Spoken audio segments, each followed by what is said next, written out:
And we're back. Rumors of my demise are slightly exaggerated. In this episode, we're going to talk about the Xbox Live Indie Games experience, and we're going to beat up a bounty hunter. That's the plan, at least. While we're at the map, I didn't point this out last week. I already had too much to cover. We've hit the first real divergence from the Xbox version of the game. This right here, this last encounter in the Xbox version, it goes off to the east. It doesn't do that here, and this encounter, you'll notice the gray dots, it doesn't do that as well.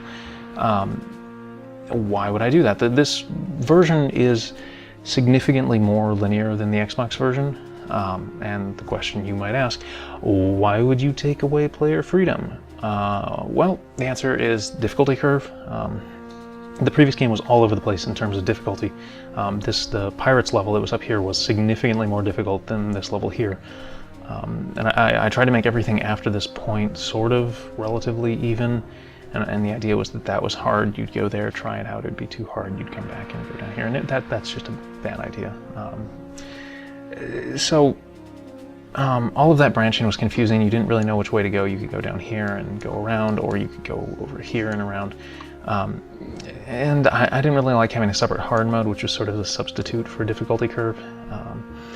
The branching was just an idea I had really early on, and I never really reconsidered it. I had the map ready before I really dove into development or gameplay.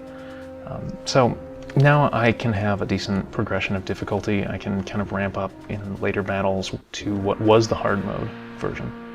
Anyway, I've been staring at this map for long enough. Let's dive in. I think this is going to be another long episode. I might have to split it up after this battle. I'm just going to grab some people at random. Sure, why not? Good mix.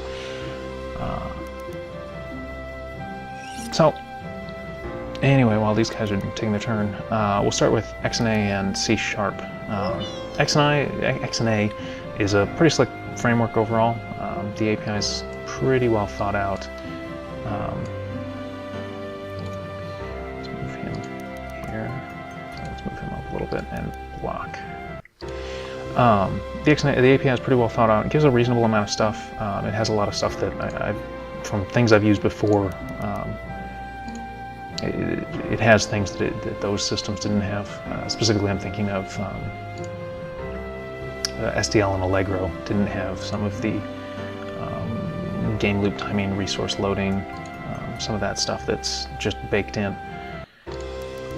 Let's build a wall here and just guard. And the other things it has is the sound and font support are also pretty handy to all have in one place. Ooh, this was kind of a bad idea. I'm just lined up for that guy right there. Let's see, how bad did he hurt? It's pretty bad. Oh well. This is kind of after this was released. I had to do the XNA 4 upgrade to release it for Windows, and I wasn't too happy with that, actually. That broke a fair number of things, kind of surprisingly. I had to go in and do a bunch of editing manually of things that had broken and when the API changed. It was kind of annoying, really. I can't do much else, can I? I really wish they had an automated upgrade tool. It's kind of ridiculous that they don't. Let's see. Yeah, that's what we want to do. Slash twice and then move, I think. Yeah, get out of the way. And heal up everybody. Yes, definitely. On C# and Visual Studio, working with those, I really have nothing bad to say. Everything's been great with those. I take that back. I didn't like the Control-Tab navigation and tabs of spaces, but you know, that's personal preference, whatever. It was easy enough to change once I knew what I was doing. Ooh, I moved that pirate in a bad place. There we go. Those were easy to fix, and really, C#'s a great language. And the Visual Studio tools are really pretty good, as far as I'm concerned. I am pretty disappointed that XNA won't ship on Windows 8, at least on the ARM. You can always use it in desktop mode, but that kind of tells me that they aren't really planning future support. It sounds like the development is pretty much halted on the API, which is really disappointing. It's a nice API. DirectX it's kind of a wrapper for DirectX, and DirectX is not nearly as nice to work with. Ouch! I didn't think I was going to lose him. Ooh.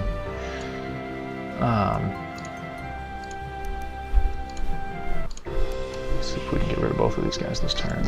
Good start.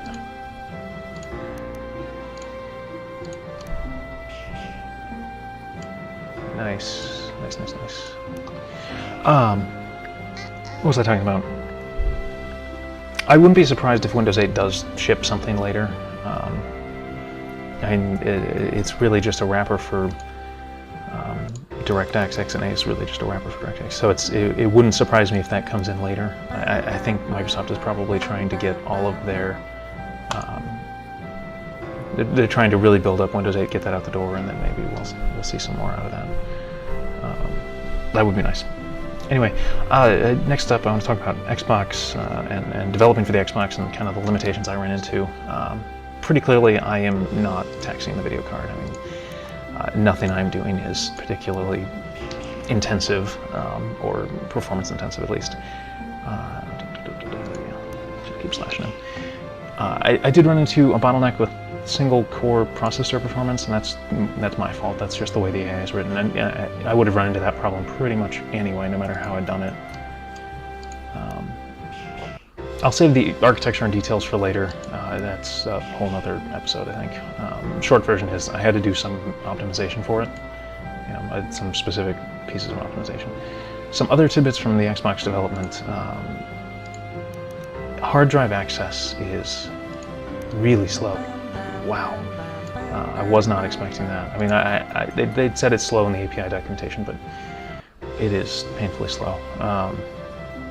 Dealing with the multiple controllers, player logons, hard drive selection, that was also pretty painful. I can kind of see why a lot of things were failing their certification because of that. It is very easy to get wrong. And we have the bounty hunter. Hey folks, it's me from the future. I had to cut the episode here. I kept going, but the hard drive sort of ran out of space, so I'm going to have to re-record the next segment and finish talking about what I was going to talk about, Xbox Live Indie Game Channel and some other things. So, got to cut it here. Until next time.